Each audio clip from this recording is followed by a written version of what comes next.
Hi Keith, I'm just checking if you can hear me okay. Yes, can hear and see your grand Colin, so that's us live and ready to go.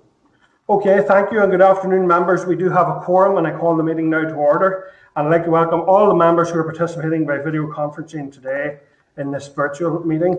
Can I remind members about the protocols regarding the use of electronic devices? So do we have any apologies today, Clerk? Yes, Chair, just to mention that Deborah has sent her apologies through and has allocated her vote to Pam for this meeting.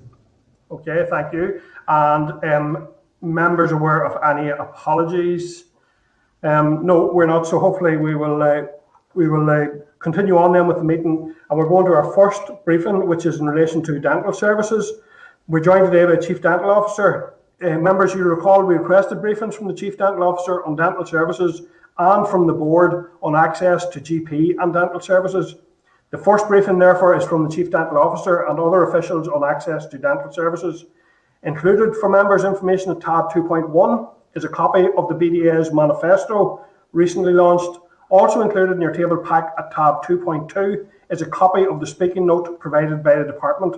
So I'd now like to welcome to our meeting Miss Caroline Lappin, who's Chief Dental Officer. Can you hear me okay, Caroline? So we're not hearing you, Caroline. You may be on mute. I'll check the rest of the panel and you can check that out in the meantime. Mr. Michael Donaldson, Head of Dental Services in the HSC, as was Michael. Yeah, I can hear you. Thanks, Michael.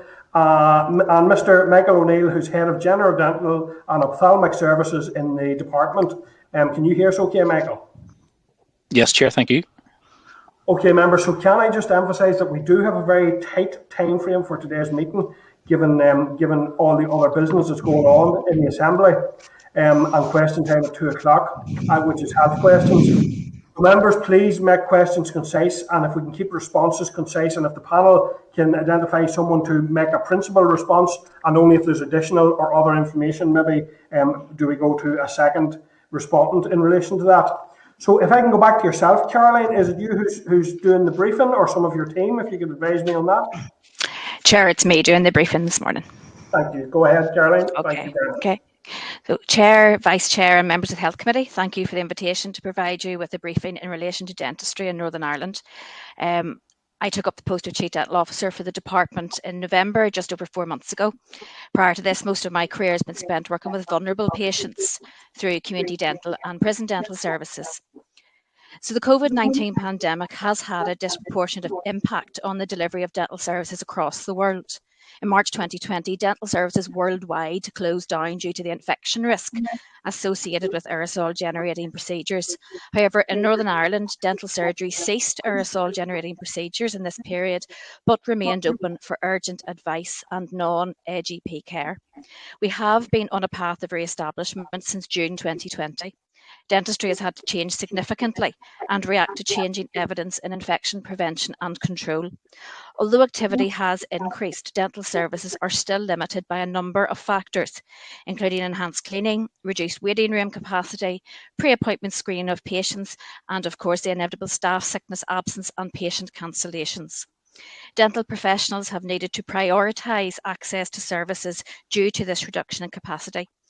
The impact of the pandemic, with 2 years of low activity, will mean that demand for dental services will be well above normal levels for quite some time to come, and patient throughput will continue to be affected despite some fairly recent relaxations in IPC guidance. Committee members will be aware that some members of the public are reporting difficulty in seeing their dentist and also in registering with practices as a health service patient. So this presents us with a very different challenge now than we had prior to COVID, when access to dental services in general across Northern Ireland was quite good. In terms of the oral health strategy, I fully acknowledge that the oral health strategy in Northern Ireland dates back to 2007. However, many of those recommendations and the evidence base for them are still valid, however, the data being different through the passage of time. The development of a new oral health strategy carries a significant resource cost, including a dedicated dental public health expert or expert group, due to the complex and extended nature of both developing a strategy and the prerequisite needs assessment. So my predecessor in the department established oral health options groups to allow for the consideration and development of further interventions for the two most urgent groups at present, namely children and older people. These groups will deliver results more quickly than through the development of a completely new strategy document. And I'm pleased to report that the older person's oral health improvement plan is in its final drafting stage. I hope to get this plan and its important recommendations finalised and presented to the Health Minister early in the new mandate. The children's group was delayed for a number of reasons, including COVID pressures. However, it's important that the time is taken to fully develop a children's oral health improvement plan that will support our children and young people to have the best start in life. Given that the risk of poor dental health is higher where there's greater deprivation, any policy aimed at improving overall dental health will need to target the most deprived with a focus on prevention. However, one oral health strategy target was to improve the then 39% of 5-year-old children who were decay-free to at least a level of 50% within 10 years. In the 2013 data, it indicated that we had achieved a figure of 60%, and the 2018-19 data due to be released indicates that around 70% of our 5-year-old children are decay-free. This is great progress, but more can be done. A key element for the options groups will be to develop options that allow community dental services to focus on more complex cases through possible incentives to encourage treatment by general dental practitioners and a greater use of skill mix within dental teams. With regards to access to dental services, in normal times, access has only been guaranteed for patients who are registered with a general dental practitioner. In order to become registered, patients must proactively engage with a dental practice which is open to new registrations. Prior to the pandemic, 64% of the population in Northern Ireland were registered with a general dental practitioner. This was, up to that time, the greatest proportion of the Northern Ireland population ever registered with a dentist. Since then, the department has maintained this registration figure by preventing the normal lapsing of patient registrations due to lack of attendance, and this has helped to maintain access for registered patients. Access to primary dental care for unregistered patients has been achieved by requiring those practitioners in receipt of the financial support scheme payments to see patients on the basis of their clinical need, regardless of whether they're registered or not. In compliance with this arrangement, last year GDP saw over 55,000 unregistered patients. Unregistered patients have also been able to access dental care at the urgent dental centres and at the urgent student clinic in the School of Dentistry, although in much smaller numbers. Over the last year, activity levels in the GDS have varied between 45 and 55% of those seen prior to the pandemic. There's been marked variation between practices in relation to the activity, which has resulted in patients living in some parts of Northern Ireland experiencing greater access difficulties than average. Undoubtedly, the strict infection prevention and control measures applied to dental practices have limited their capacity to treat patients, but the variation between practices is more difficult to explain. Access to GDS has been supported via additional financial support. So from March 2020 until April 2022, GDPs were supported via the financial support scheme, which in short topped dental practitioners up to their 2019-20 levels of pay. Activity targets were introduced in January 21, largely to address a minority of dentists who continue to have low activity, despite practices being open from June and July 2020. So the financial support payments of approximately £47 million were invested in general dental services in 2020-21. Mainly to compensate for the significantly reduced patient contributions and increased personal protective equipment or PPE, with approximately 27 million made in 21-22 to date. So on 7th of March 2022, GDPs were advised of the new arrangements that will be in place from April. The new rebuilding support scheme ensures that all future additional investment in the sector is on the basis of activity rather than the out-of-date 1920 baseline year. To address the continuing impact of the pandemic, all dental item of service fees will be uplifted by 25%, irrespective of the level of activity. This is in addition to the maintenance of other fees and allowances, which make up around 40% of overall payments to dentists, and in addition to the 2.5% pay uplift in 2021 and a 3% pay uplift in 21-22. Minister has also made the unprecedented step of committing any surplus in the GDS budget back into the GDS to further support the sector. We're projecting that investment in Q1 will be on similar levels as to what has been invested in the last 2 quarters of this financial year. Access to trust-based dental services has also been severely affected by the pandemic. Average activity levels in dental outpatients are roughly 2/3 of those seen pre-pandemic, but activity levels for day case surgery, which includes children requiring a general anaesthetic for dental extractions, are sitting at approximately 45% of pre-pandemic levels, although once again there is variation between trusts. In order to ensure that children with the most pressing dental needs are prioritised, all trusts are undertaking frequent reviews of their dental general anaesthetic waiting lists, and they are arranging appointments on the basis of clinical need. Across Northern Ireland, a range of solutions to the growing children's GA waiting lists have and are being developed, including cross-border provision, sedation, and waiting list initiatives. Furthermore, dentistry is represented on a number of groups looking at regional solutions to reduce theatre access for children requiring a general anaesthetic for any surgery. So my future plans, looking to the immediate future, significant dental treatment needs to be prioritised to address the backlog of dental care that has amassed during the pandemic. Longer term, my vision is to move to a future dental service that can primarily be focused on prevention, but that is not the immediate need. There is significant concern among general dental practitioners about contract reform, and I fully intend to support my healthcare policy colleagues in meaningful engagement with the dental sector to reform the General Dental Services Contract. All future plans will have at their centre the prevention of oral disease and promotion of oral health. I have recently been involved in the publication and early implementation work of Delivering Better Oral Health Guidance, which seeks to ensure a consistent UK-wide approach to the prevention of oral disease in the population.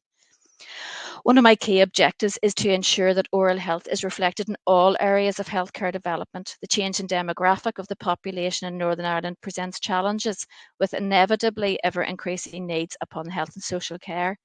People are retaining more of their teeth and for longer, which represents a significant oral health improvement over recent decades.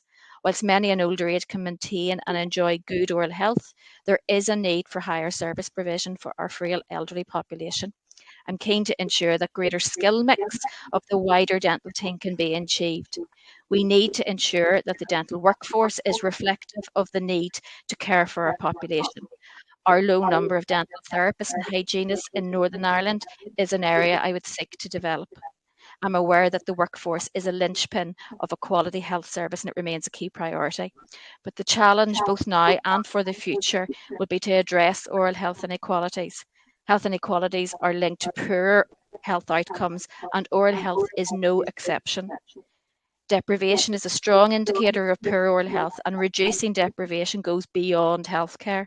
The connection between improved oral health and general health highlights the importance of prioritising oral health across all ages. I am mindful that the system is under severe financial pressure, but investment in dentistry will be pivotal to ensure and to secure dental services that can deal with the oral health needs of our population in Northern Ireland. Thank you, Chair, and happy to take your questions. Okay, thank you, Caroline. And I suppose the first question for me is in relation to the issue of access, because that's the most fundamental pinch point that we have. And I note your reference there to the unregistered patients, and I just dread to think when they turn up to the system, what complications they turn up with, because clearly it's difficult enough for people to access dentistry even when they're registered. But even as a more fundamental step, and the issues have been raised to us by Stronger Together and by others, and even on a constituency basis, just last week, I had a mother with 6 children who had run 20 dental practices to try to get registered and hadn't been able to get registered to any of them. Do you recognise the scale of that difficulty, and what urgent steps are being taken to address the ability to access NHS dentistry? Absolutely, Chair. I do recognise the scale of the problem, and in many ways, one of the drivers for moving from the financial support system that's been in place has been the inability of patients to get registered with the dentist. So moving to a more activity-based system should open up that access issue more for patients.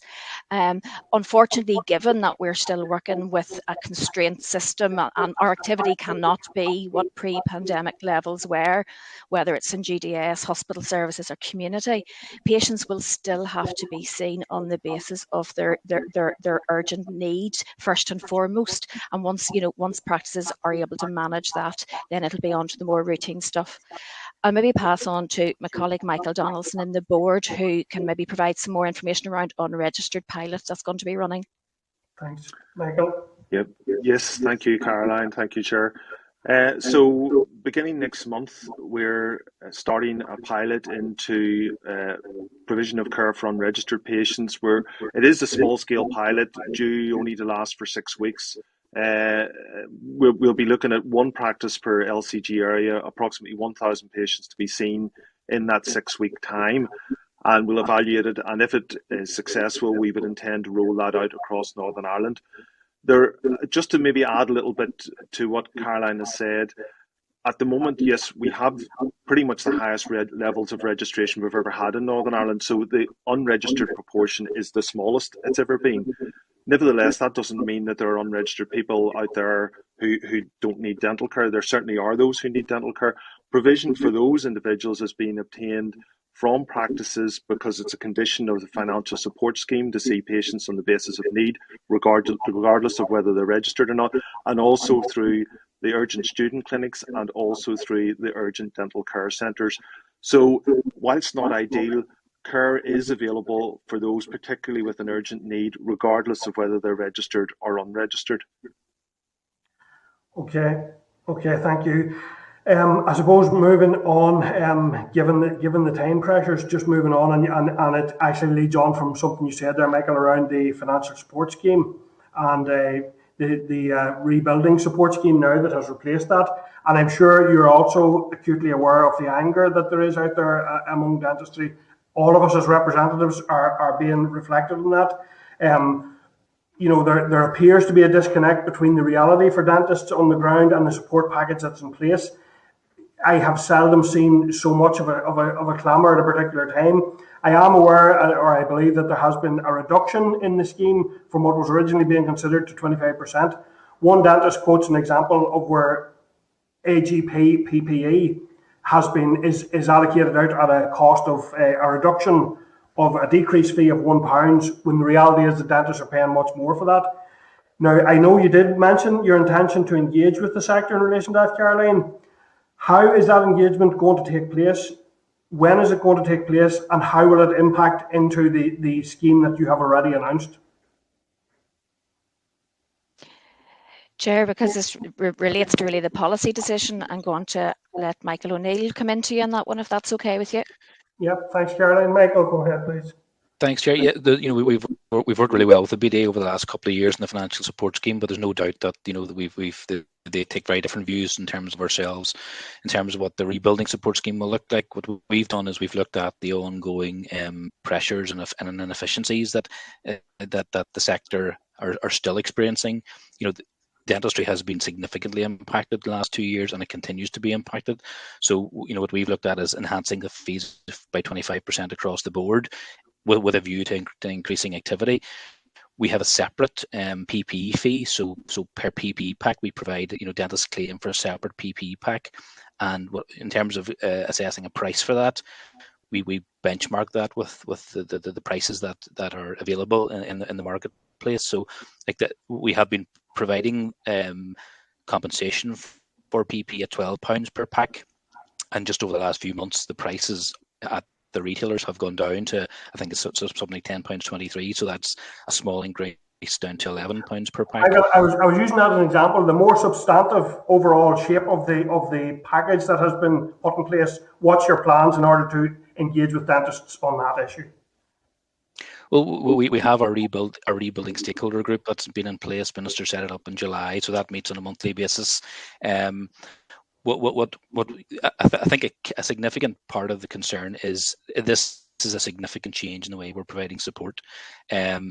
Essentially, as soon as any GDP undertook more than 25% of their baseline, they were guaranteed their 1920 payment, and that is changing. So it's changing to increase activity. But what we have said is that we expect similar levels of funding to be provided to the sector in Q1 22-23 than has been provided over the last couple of quarters.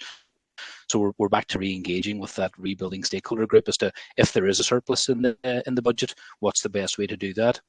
Minister's aim is that in the past, where we have been providing money on a baseline basis, we want to move towards reflecting current activity. So whatever we do in terms of additional investment will be based on current activity in Q1. Okay, but there is a commitment there to work urgently, Michael, with the sector, and in that respect. Absolutely, we've meetings in the diary every month on that, and then in parallel we've separate meetings in relation to contract reform, which is obviously key in terms of moving us forward to something that's more sustainable. Okay, the final brief one from me, if I may, is around community dentistry.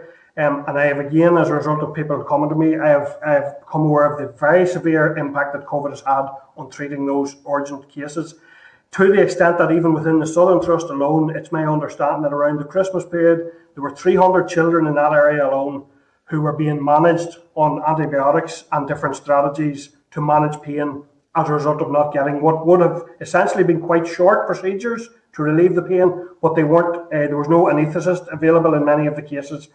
So what is being done to address that backlog in community dentistry? Is it a workforce issue? And if so, is that workforce issue being addressed urgently to try to press back on those lists and address urgently the cases of those people who have been waiting so long now for support and treatment with their pain? Chair, I'm happy to take this, and Michael Donaldson maybe wants to feed in from the board perspective afterwards. So I can honestly say that my colleagues in community dental services have been working extremely hard the whole way through the pandemic. However, they are working within the HSC trust system. So unfortunately, these children, in order to have their teeth taken out, are competing pressures with every other service and trusts who require the use of anaesthesia services. So competing in terms of theatre access, anaesthetists, recovery nurses, paediatricians, the whole lot. However, in order to try and have a level playing field, this community dental staff across the trust have been validating their waiting lists and engaging with patients in line with the validation tool that's being used for surgical prioritisation. So we have been pushing at absolutely every door, I can honestly say that, to try and increase access for these children, and as well as looking at it on a trust basis, because I'm acutely aware of the difficulties in the Southern Trust. We have been looking at this on a Northern Ireland-wide approach, and I've meetings in the diary with oversight groups around rebuilding and all of that to ensure that these children are getting access to services. And I make no apology for being a pain to colleagues in the department or the board around that. These are vulnerable children, and these are children who can often be on waiting lists for long periods of time and things fairly quiet. And then whenever it becomes urgent very fast. My colleagues in the board, and Michael may want to say a wee bit more about this, have been actively looking beyond Northern Ireland for solutions around this, and we had been engaging them in the Republic of Ireland to try and get a solution over the line. Unfortunately, around an issue around patient safety and governance, and we need to assure ourselves that these children are being treated in the most appropriate settings, has meant the Republic of Ireland solution at this particular time is not there. In terms of a community dental workforce, I would, coming from a community dental background, say that the community dental service workforce has not been an impeding factor in this, but it has honestly been the issue around trust rebuild and access to theatres and all of the ongoing impact around that. No, and I am acutely aware, and I do agree with you. It's not the fault of the staff who are out there trying to deliver the services, but sometimes either they're just overwhelmed with the volumes, or the key other member of staff that needs to be allocated to the team isn't available. So I welcome the commitment to take urgent look, and I welcome the fact that you're exploring all those solutions across the island as well. Listen, I will maybe move on just to bring in other members. So I'm going to go first of all to our Deputy Chair, Pam Cameron, and then I have Jerry and Colin indicating. So I'll go across to you, Pam, for a question, please. Thank you. Or two. Thanks, Chair, and thank you, Caroline, and the panel for your attendance here today. Obviously, there's a huge wealth of concern out there in terms of dental provision and access to dentists, indeed being able to register. And we will all have had very specific queries within our constituency offices on this. Sorry, my sound hasn't been terribly good, so if you've already covered this, I apologise. I wanted to check with you to see what, does the department regularly benchmark oral health outcomes with other parts of the UK, and what strategies are in place to tackle the inequalities between regions? And could you tell us how funding and other forms of resourcing differ with those other parts? Sorry, to unmute. The awful mistake of always remember to unmute. Okay, in terms of looking across the UK, yes, we do benchmark across in terms of the UK-wide oral health surveys that are carried out. And we are actually in the middle of carrying out a survey of 5-year-old children in Northern Ireland at the minute. And we did our last one in 2018, and there may well be a survey of older children next year, which is a good benchmarking tool, because there's a level of calibration across the UK looking at these things. So we do, in terms of looking at other UK regions, I am interacting weekly with the CDOs across the UK. And I suppose the one comfort that we can all take is that the issues that we are facing in Northern Ireland are exactly the same across other parts of the UK. That's possibly not a positive comment, but it is a bit of a reassurance in the same way. We have seen an improvement in oral health, and you mentioned their inequalities. There's no doubt about it. Over this last 30 years, we have seen an improvement in oral health. But the bit that concerns me in my role as CDO, Pam, is that the oral health inequalities that you mentioned seem to be widening. And I mean, the evidence would suggest that during the pandemic that is a real impact. So dental decay does not occur uniformly across the population. And our oral health deprivation does tend to follow our socioeconomic circumstances as well, which is a problem, which means that any work that we are doing has to take into account those inequalities. However, the solution to dental health and to the inequalities goes beyond the dental team and the surgery. And there's some very good evidence looking at other regions that community engagement is a key factor in this. And that is why certain programmes that have the benefit of oral health input that run them. So for instance, in Northern Ireland, we run our Happy Smiles with younger children. Colleagues across the community dental services have been involved heavily in work at a level with, for instance, older people, issues like that, and that's the reason why our oral health improvement groups have looked at those two, or are looking at those two groups, because those are the areas where the oral health inequalities are of most concern to me. Okay, I'm just checking with you. Did you answer that wee bit about the funding, if it differs? The funding does differ across the UK, and I have to say, I'll certainly go back to you and say, in terms of seeing what the budgets are in other areas of the UK. I suppose our population differs. The one that we would tend to look towards as to how we're doing things is Scotland, and that it's certainly at the minute, as you'll be aware from communications and all the rest, that our approach to the COVID rebuild is different here in terms of enhancements than it is in Scotland. However, their approach has been different in terms of provision of care to patients and pre-screening, and access to patients having to have additional testing prior to aerosol generating procedures, which has slowed down their systems further. So yes, it does vary in all aspects of dentistry. Community dental service varies across the UK as well, so the funding varies. We all do essentially similar things, but in a very different way. And the general dental services, for instance, in England, is an entirely different contractual system than what we have here in Northern Ireland. Okay, so would you be able to provide us something in writing in terms of surely, yes, on how different it is across the UK? That'd be good. Could you tell us what's happening with the follow time issue? We understand where that's come from in terms of the aerosol generating procedures and whatnot, but what's happening? What's the follow time now? And is that going to remain permanently? Is that a major obstruction to access to dentistry?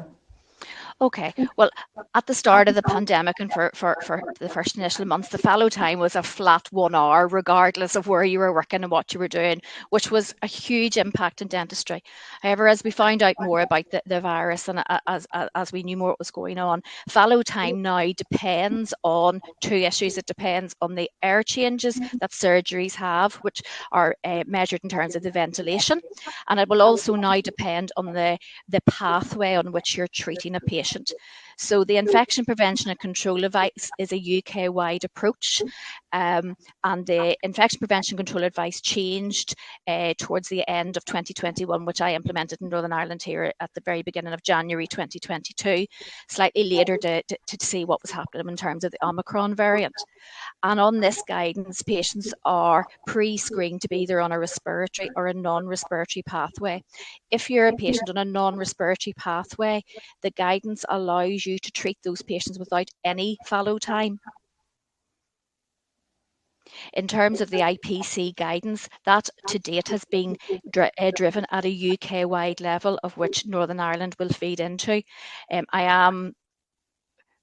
Have been advised that the IPC guidance is again or has been under consideration. However, I'm not aware of any changes at this point in time which would significantly impact upon our provision of dental services.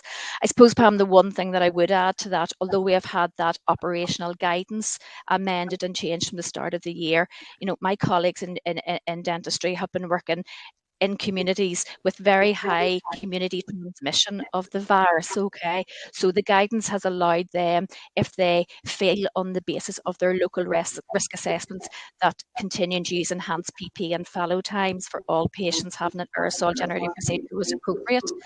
And in terms of staff and patient safety, I think they had a good reason for maybe doing that. I would be hopeful, as community transmission is, fingers crossed, hopefully beginning to drop, that approach will allow increased activity in terms of patients being able to be treated on the non-respiratory pathway using normal PPE, which would be welcome for both patients and practitioners. Yeah, absolutely. Thank you. Chair, can I ask one final? Yeah, briefly, please. Yeah, Pam, Yeah, it was just asked what factors explain the disparity between the department and the BDA as the true cost of dentistry in Northern Ireland.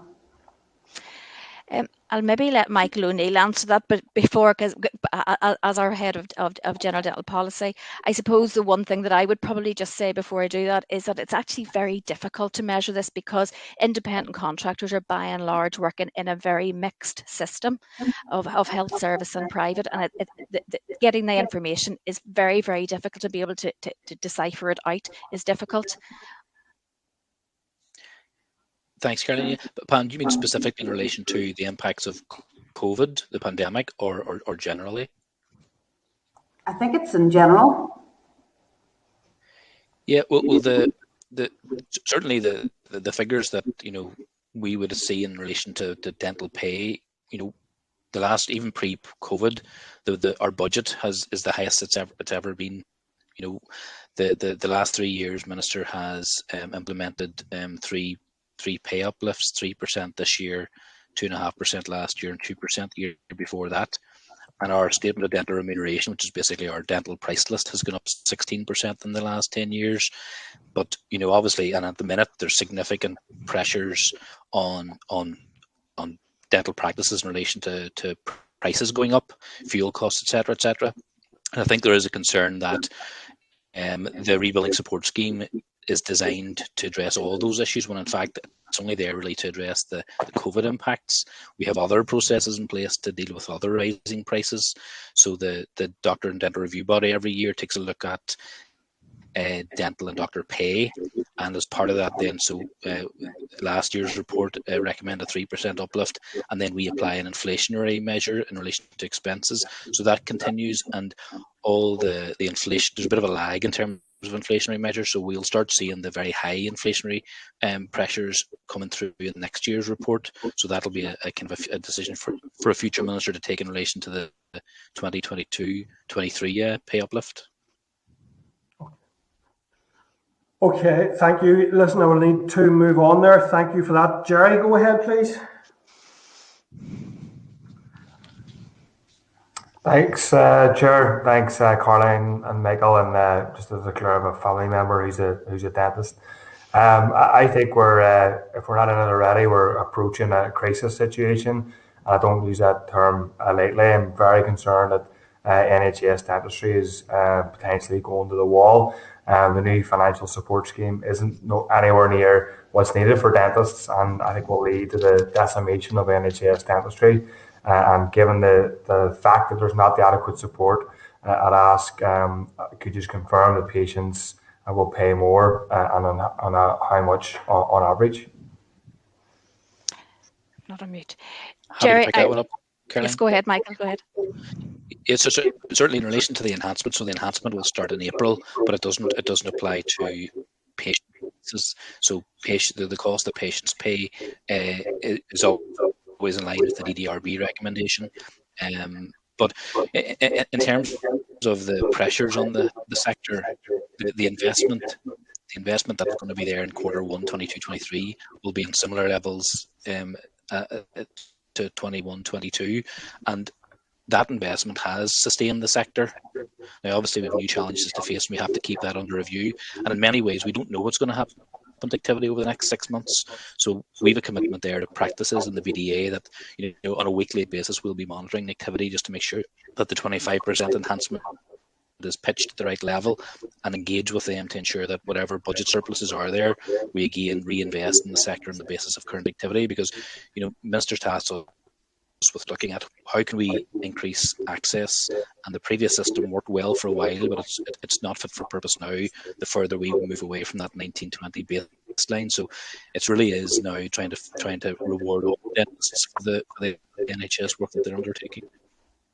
Michael, there's quite a bit of echo or feedback on your line. I'm not sure if it's on your end, if you have another device going or something like that. And I would just remind all members to remain on mute when you're not contributing, to try to cut down on that. So we were able to follow you, but it is a wee bit difficult. Hey, Chair, can you follow up there just on that question? Yeah, go ahead, Jerry. Yeah, I mean, I don't know if it was the connection or just it was kind of dealt with quickly, but I think we need to find out how much people are going to pay on average. I mean, I'm hearing reports, not just from relatives, but also from other dentists, that they're very concerned that patients are going to be paying significantly more for treatment, and we know that will deter people from getting treatment. We have some of the worst oral health in Europe, and it's not just about good teeth and gums, but obviously detecting oral cancer and other diseases. So I represent an area with deprivation, as high levels of deprivation as other MLAs do. I'm extremely concerned about the future of NHS dentistry generally, but the impact it will have on working class communities. And so I would just finally ask, would you accept that the current package represents the death of NHS dentistry by stealth? Because what I'm hearing is dentists are basically going to be forced to make a decision to see more patients privately because the package, support package, isn't there from the department and the minister.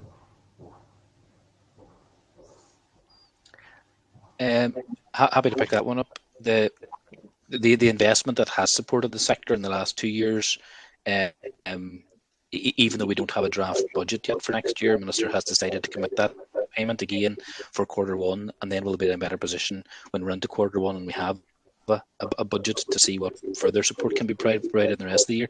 So there actually isn't much difference in the investment that's going to be provided in the early part of next year than has been provided over the last couple of years. So I wouldn't share that view. Well, just finally, Chair, I mean, if I picked up correctly, your said costs have increased slightly, and the allocation, the budget is pretty much the same. So therefore, it effectively would be a real term cut, and that's signifies some of the concerns that's been relayed to me by people who receive and people who are working in dentistry. But I'll leave it there. Okay, thanks, Jerry.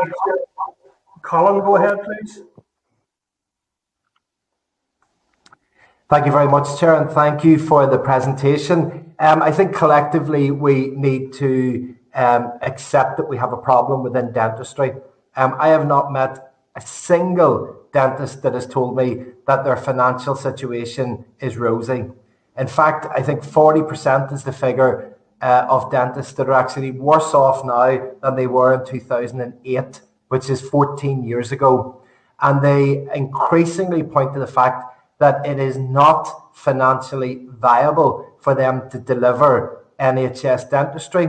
and that is pushing them increasingly into doing private work where they can get some form of an income, because they say that their overheads, their rates, their electric, other costs that they have to try and provide the surgery in which they deliver NHS dentistry, often for a pittance, is just not viable. So I think going forward, we really need to accept that there is a significant problem and that we don't try to gloss over on that.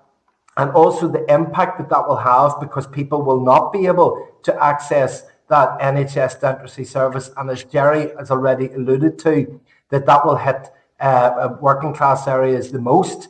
And in fact, as one dentist put it to me last week, we're going to very quickly come to the stage where your smile is going to dictate your social class. And that is somewhere where we cannot go. Now, this is not individually your problem, and I don't mean to put it across like that, but collectively we all have to do what we can to address that. And with the situation in such dire straits, what are we going to do quickly to address that? So, Colin, maybe I'll give a brief answer before maybe Michael O'Neill wants to pick up on a couple of the issues there too in terms of policy. I suppose and it is very difficult at practitioner level, I completely understand that, but the COVID response is exactly that. It's the COVID response, and it is unfortunately not able to address the issues around rising expenses, which as a practitioner is obviously all very important at a business level, but the COVID response, the rebuilding support scheme, can't get conflated with those other issues of wages and practice expenses. Unfortunately, they have to be treated at department level as two separate issues. So on the basis of those other issues, I 100% accept the fact that the dental contract as it stands, it needs reformed. And I'm very glad that back in October, when our minister met with the BDA, we did give that commitment to contract reform. Now, as we are hopefully moving towards a better space in terms of COVID, then that will allow the department and the officials within policy and myself to take forward working with the sector around the general dental services contract, because without our general dental service practitioners, we don't have a service for patients. And I would like to put on record that the department is committed to ensuring the stability of health service dentistry moving forward.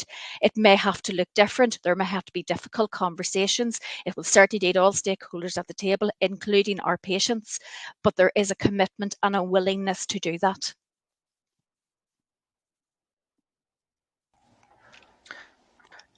Colin, I would just add that we're absolutely accepting of the premise of your question that if health service dentistry is a concern, the impact will be felt by people in low economic backgrounds. So we have to guard against that.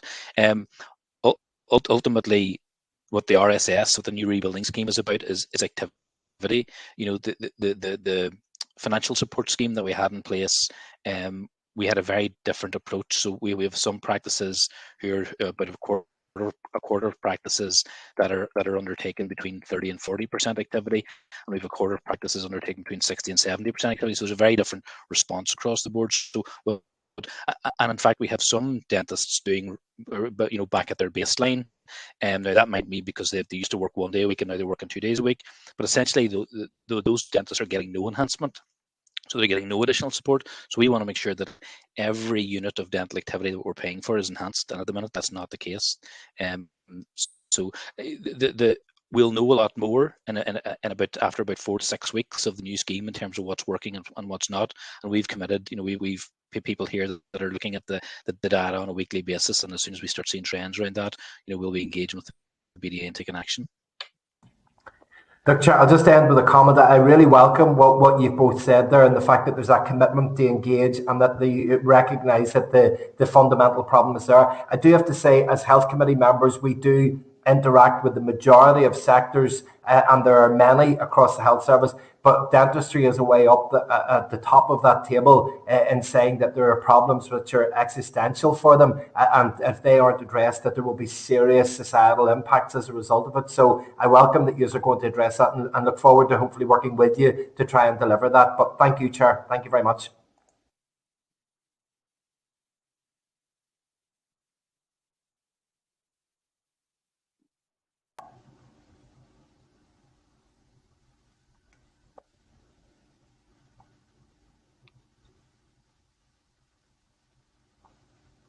Icon, you on mute, are you?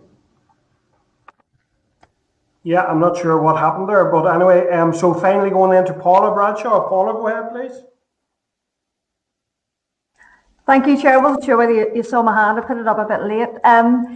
Apologies, I missed the first couple of minutes of the presentation, so this may have been answered, but in brief, what happens if a constituent comes to me and they can't get registered with a dentist and they can't get any emergency care? What do we tell them? What do we tell them if they've got severe toothache? Paula, I'm happy to take that, and maybe Michael wants to feed in from a Health Social Care Board point of view.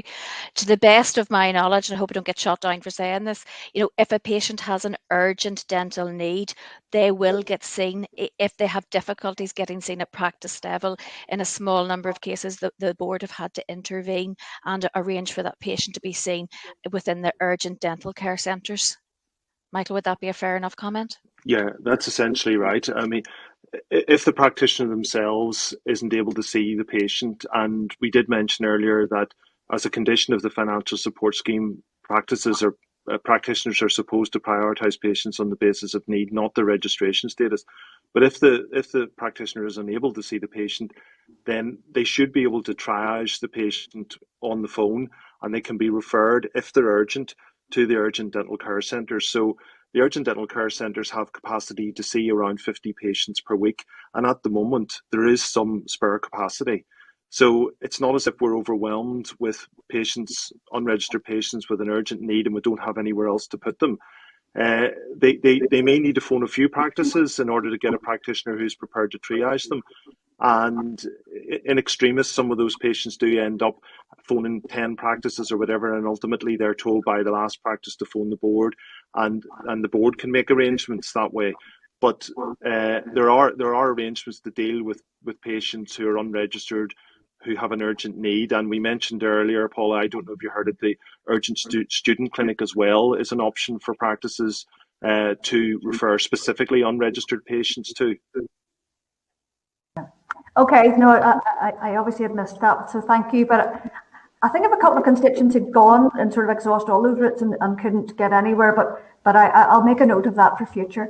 Okay, so Caroline, you mentioned in I think it was your penultimate contribution there, you talked about how dentistry could look differently going forward, and in the BDA's report, there was mention there of an exodus of dentists. What do you think that setting aside financial support, but what do you think that is needed for the dental workforce to happen, so that there's a transformation that makes it more sustainable and fit for purpose for the future? Thank you.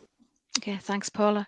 Well, I suppose from my point of view, I feel in Northern Ireland we haven't made the best use of our dental workforce. So we traditionally tend to look on the provision of dental services being very much the responsibility of and the skills of the dentist. So certainly looking at other areas to look at this from a strategic point of view, and you've mentioned workforce. The workforce is the issue. Moving forward, we need to have a bit more flexibility in our workforce. We need to ensure that the right people are seeing patients for the right levels of care, which really is a benefit to everybody, because there are roles that not just dentists can carry out, therapists can carry out, hygienists can carry out, and therefore that would, as an independent contractor in general dental practice, that would build in the flexibility for people to be able to choose what levels of dental care they want to be able to and are going to be able to provide. We have a highly skilled dental nurse workforce, and I'm very pleased to see that several of our further education colleges in Northern Ireland have opened up around a City and Guilds apprenticeship dental nursing course. I wouldn't by any stretch of the imagination want to downplay the issue that we have had in terms of recruitment of dental nurses has been challenging. But all members of the dental workforce team, they need to feel valued. They need to be able to feel that they have a role to play which goes beyond what the traditional model of dentistry provision was. And certainly there is scope for that to be done. One of the areas that hopefully will be picked up now that I've for some reason taken this post on, is to look at our dental workforce and make sure that it is modern and it is fit for purpose in the future. And that way, it will benefit patients. For instance, if we look at the way orthodontics has changed and the role of the orthodontic therapist and the orthodontist overseeing a lot of that has made huge changes in orthodontics and very positive changes. And certainly in terms of patients, I think patients would benefit from the wider skills of the team.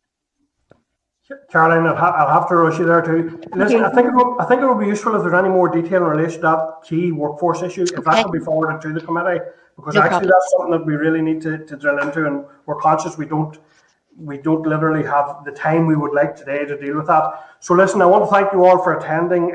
I do sincerely hope that engagement with the dentistry is productive, is swift, and does address the very key issues that they're raising, but also the issue of access for the community to access NHS dentistry is fundamental and must be protected and supported and invested in as well.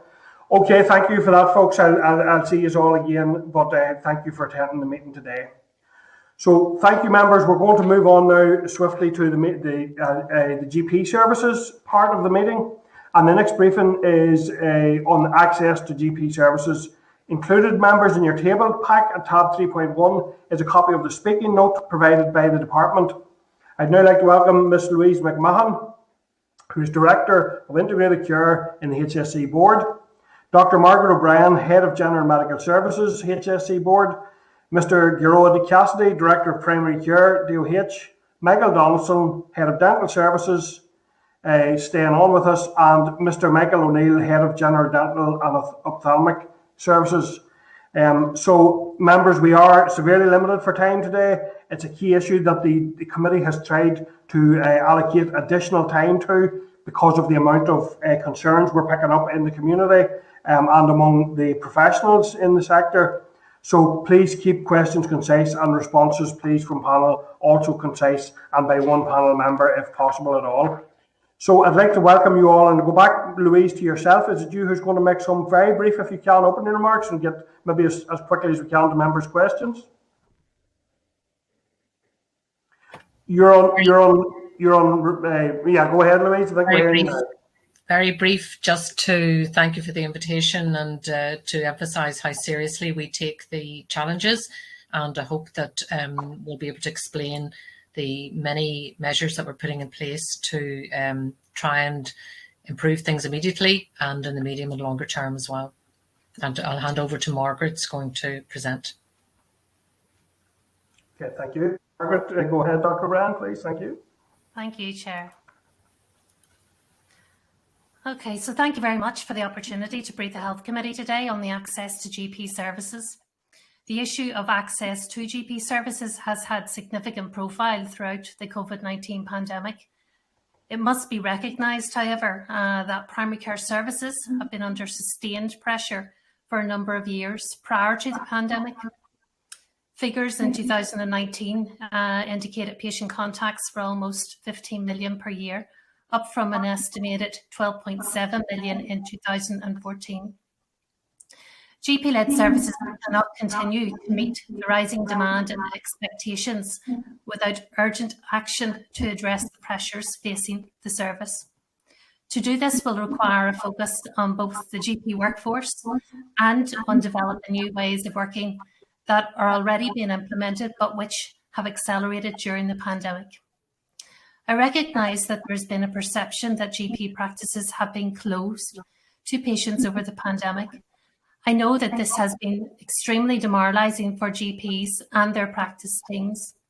However, the data indicates that GP practices carried out an average of 200,000 consultations per week, with upwards of 40% of these being face-to-face consultations. To put that in context, this is an average of 20,000 face-to-face consultations per day.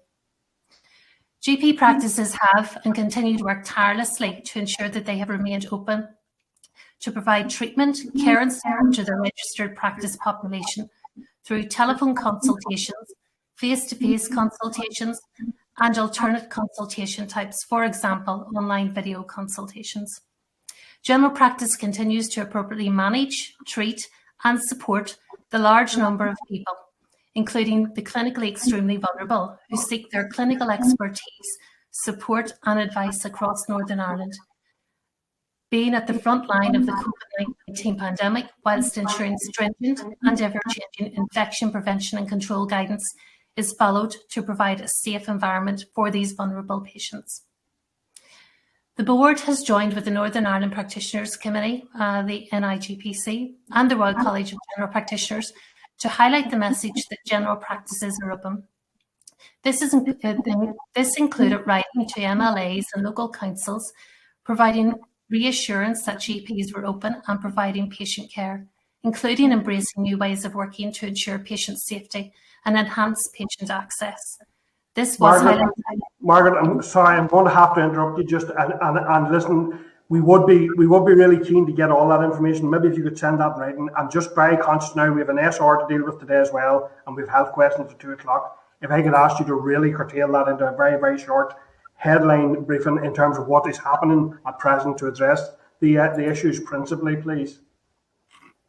Okay, so what we've done to address the issues, you'll be aware that we issued additional funding of 1.7 million, which was provided in the 21-22 year and the 2021 year around telephony to help improve that telephony infrastructure that our practices have in place. We also provided what's termed a winter pressure enhanced service additional funding to facilitate that, and that ran from started in November and continues to run until the end of March, which enables an additional 5,600 clinical sessions to be provided in our practices and made available, which equates to about 72,800 additional patient consultations being provided over that winter period. We're aware in relation to workforce, and as referenced in the opening statement, which you have, we are obviously rolling out MDTs, so our multidisciplinary teams, and we have referenced within the opening statement the numbers of whole-time equivalents across physiotherapists, mental health practitioners, social workers, social work assistants, health visitors and district nursing that are in place to date. And the final aspect that I want to highlight to committee members is in relation to the GP workforce. And whilst we did increase the additional training places up to 111, which has been in place since August 2019, we are aware that a lot more work needs done to increase the training places further. I've referenced again in the opening statement the current state of the workforce, the GP workforce. The total number of full-time equivalents in GPs haven't fallen by 11.4% since 2014. And based on the current data available, there's currently an annual loss of 4% of the whole-time equivalent GP workforce. And I've also referenced there just the age profile, which I think is very important to highlight.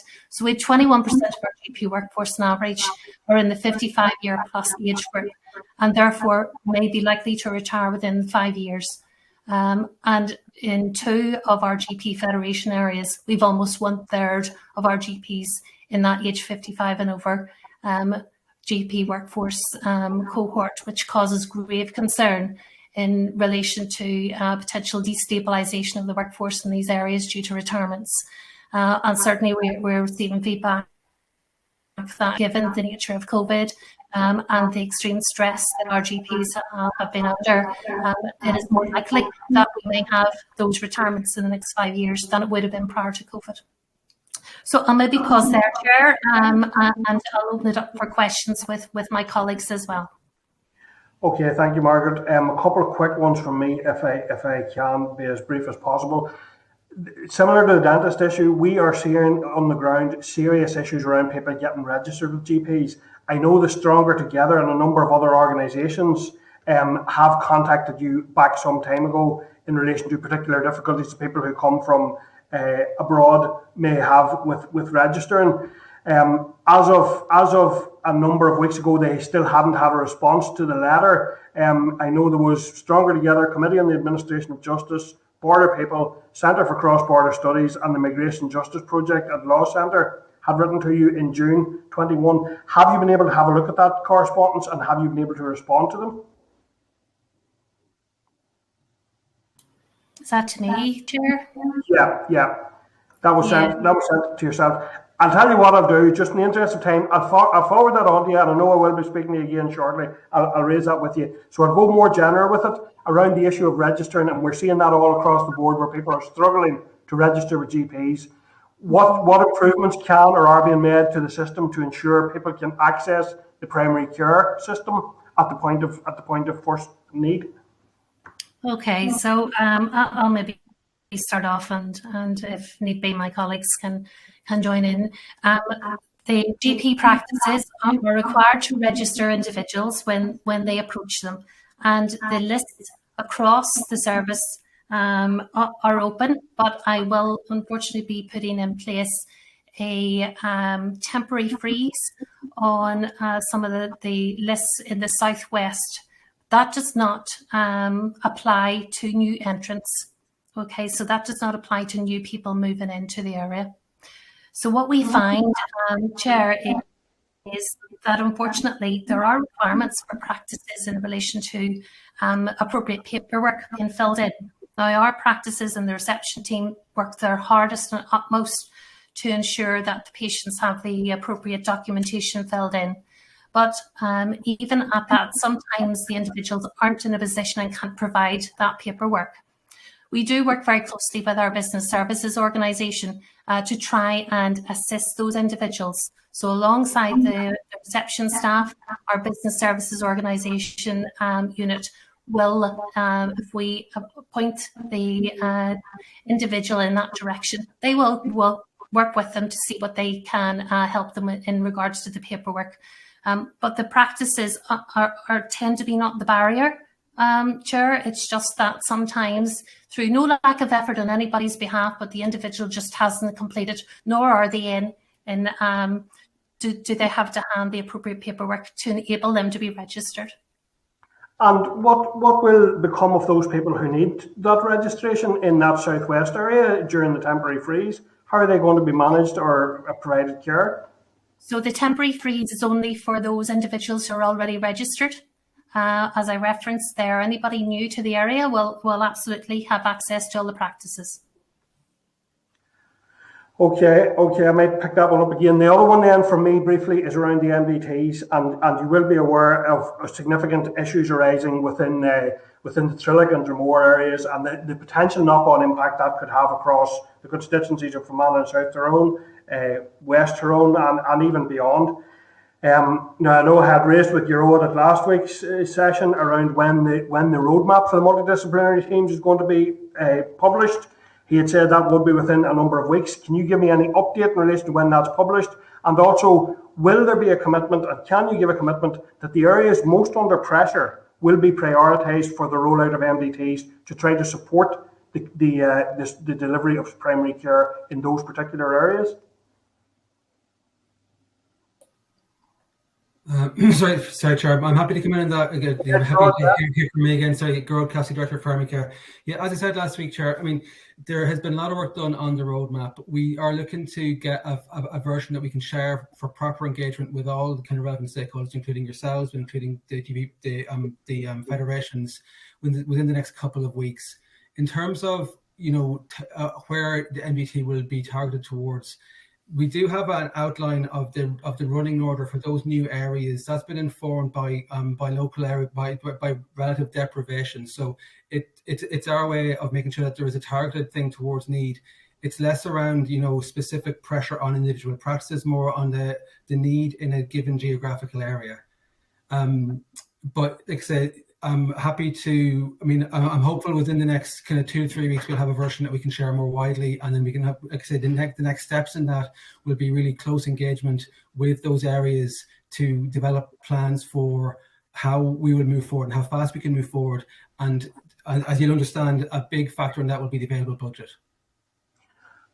So, but can you give a commitment, Gerard, that the areas who need it most will get it? That would seem only fair and sensible and practical, that the areas under most pressure would be prioritised for the rollout of the MDTs. Well, I mean, as I said, I mean, the areas that need it most, as measured by the deprivation in that area, yes, they are. That's been one of the kind of the major weighting factors in the rollout order. Okay, and what about is there any assessment being taken of the state of services in particular areas, and how entities might help support the continuation of services rather than seeing the potential collapse as we're looking at in some areas? No, thank you, Chair. No, absolutely. No, well, the kind of the relative state of individual practices, I think that'll really come into the fore in the local planning. So once we have an area identified as the next rollout area, how exactly that's implemented in a given geographical footprint, in a given federation area, where staff will be targeted towards, which practices and in which sequence, that's really the local planning level. That's the next level of engagement we need to get into. Okay, thanks, Gerard. Pam, go ahead, please. Thanks, Chair. In the interest of time, I'm just going to fire off a few questions quickly to you. If you can answer them, that would be great. And if you need to follow up in writing, that's also good. So I wanted to ask if the board have a regional or federation breakdown of the current provision for GP telephone or online booking, and also spend by GP and federation on upgrading technology. I also wanted to check with you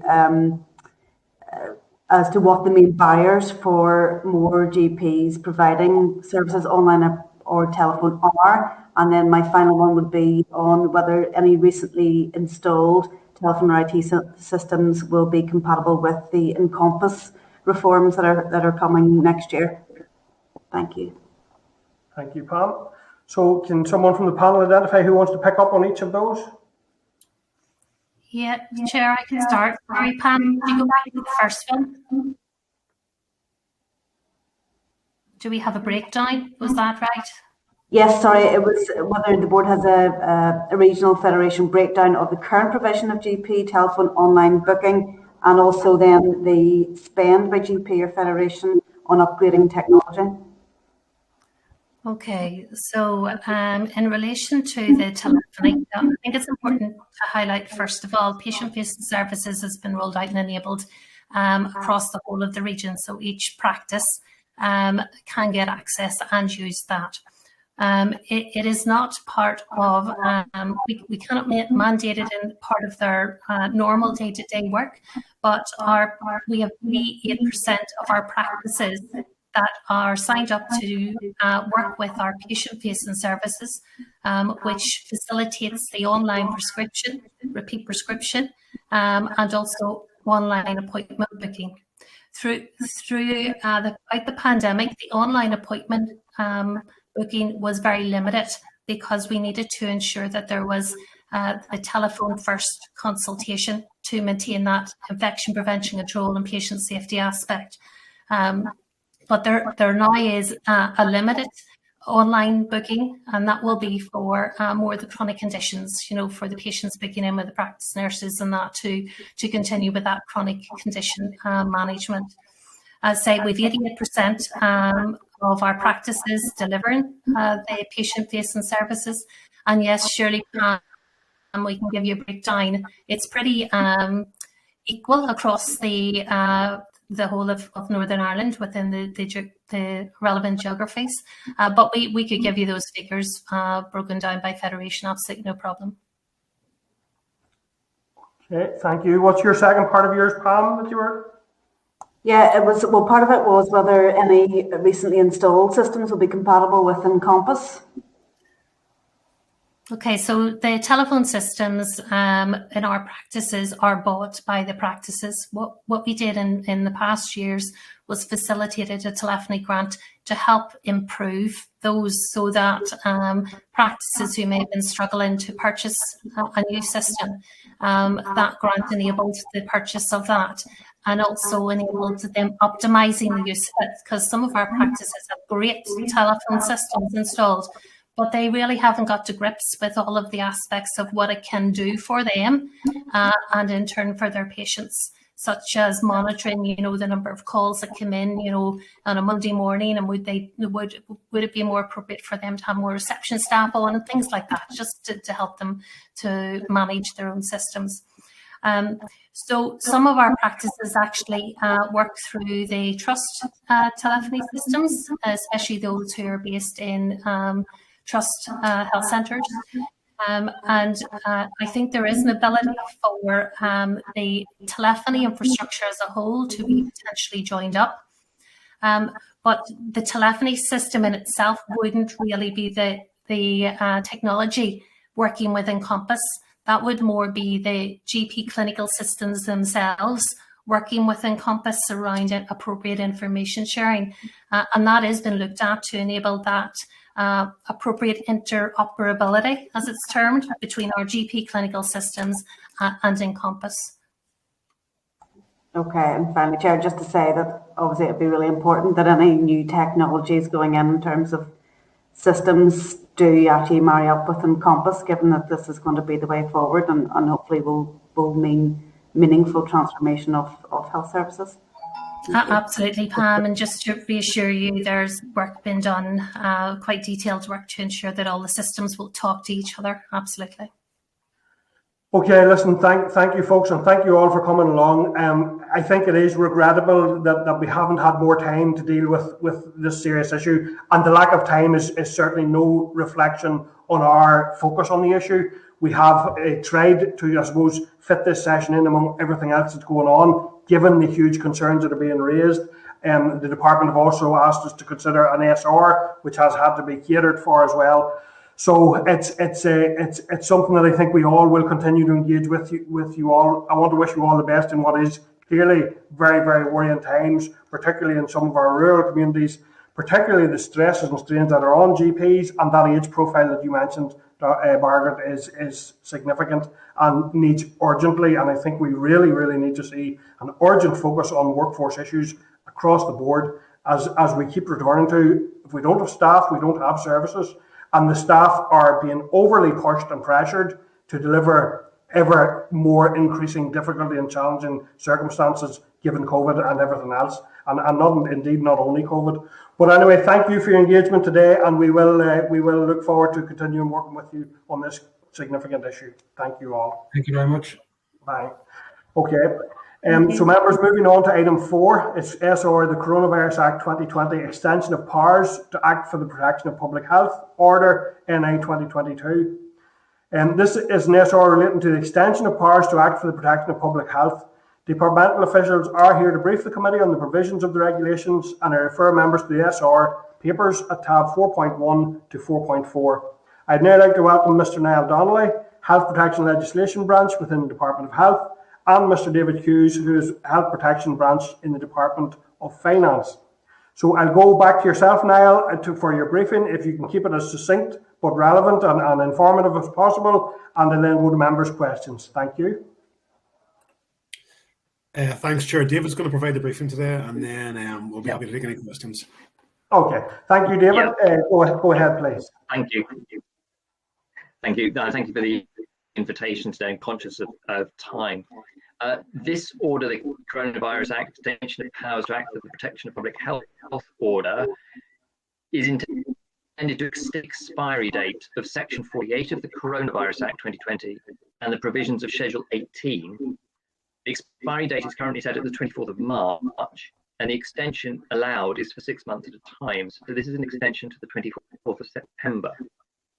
Section 48 and Schedule 18 inserts powers into the Public Health Act 1967, and that they enable the department to make health protection regulations for the purposes of responding to coronavirus in Northern Ireland. And these powers have enabled the department to make regulations consistent with those being made elsewhere in the UK under equivalent powers.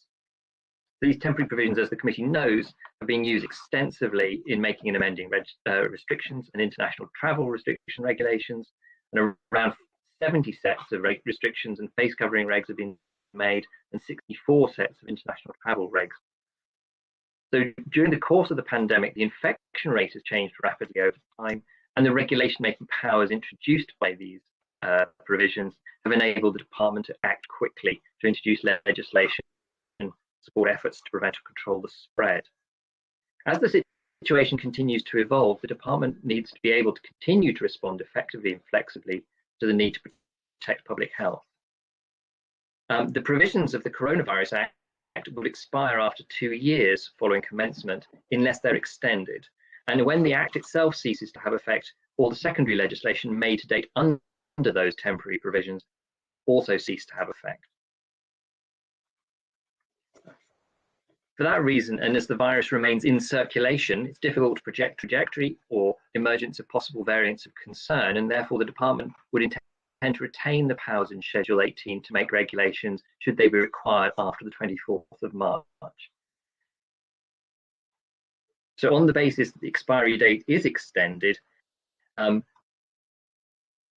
power to make new regulations, although the ability to make regulations after the election in the absence of an executive would be restricted or limited, because the likelihood is that any decision such as this might be controversial and or cross-cutting, necessitating an executive decision.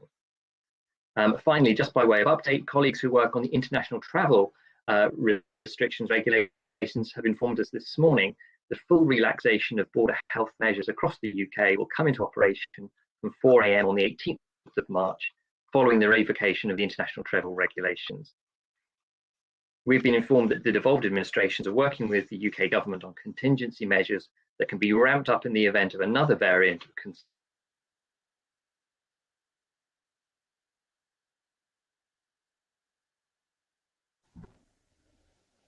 Just checking with you. Clark, we missed you there. Yeah, we lost contact with you just as you're saying about ramped up, David. So some of the contingency measures that those would require to make the regulations. So that was my last point. I do apologise for going so fast, but I appreciate the time limits that we're under.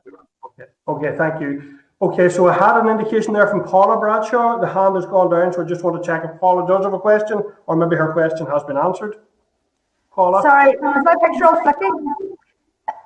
Sorry. The question was really just, obviously we're getting some emails from people who are opposed to the extension of this, these provisions, and I'm just wondering, you know, if David could definitively indicate whether or not the Department of Health believes that there could be more variants coming down the line. In other words, do we need to keep this in place for another 6 months because whether or not we're definitively aware of whether a new variant will come or not? Your video feed's very bad, Paul. If you maybe want to just come off, mute your camera. Yeah, go ahead. So go ahead, David. I'm not able to speak with any degree of expertise on the medical and scientific side, but as I understand it, there is always the possibility of a new variant of concern emerging. Not that one has been identified, but there is the possibility that one could be identified. Thank you.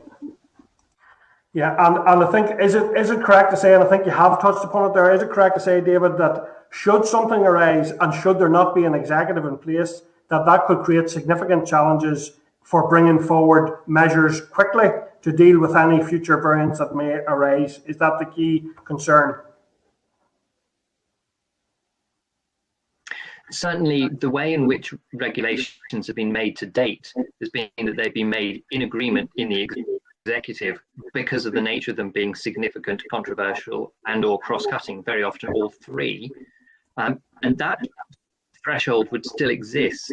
If there is no executive, that places a serious challenge to the ability to make new restrictions regulations. Okay, thank you. So I don't have any other indication, so I think we can proceed to a formal consideration of the SR. So thank you, Niall, and thank you, David, for briefing the committee today. We'll go ahead with our formal consideration now. Thank you. Okay, members, so we will now formally consider the SR. This SR is subject to the draft affirmative resolution procedure, and the Examiner of Statutory Rules has not reported yet on this rule. Have members any further issues they wish to raise in connection with the statutory rule? No, thank you. If not, then can I ask members to agree formally that the Committee for Health has considered SR, the Coronavirus Act 2020, Extension of Powers to Act for the Protection of Public Health Order NA 2022 and recommends that it be approved by the Assembly. Are we agreed? Agreed. Chair. Yes, go ahead, Pam. I was just going to say that myself and Deborah wouldn't be taking part in this at this point in in part of the vote. Okay, thanks, Pam, and that's on the record. Otherwise, members, are we agreed? Yep, thank you. So, members, date, time and place of next meeting. We've received correspondence from the Minister in relation to amendments on the hospital parking charges bill. A copy of that correspondence is at tab 5.1 of your table pack. I would remind members of the event tomorrow in the Long Gallery at 12:45 with the Seen to be Heard exhibition in relation to secondary breast cancer. I would ask all members to attend that event and encourage other MLAs and party staff to attend that significant and moving and, I believe, very powerful event.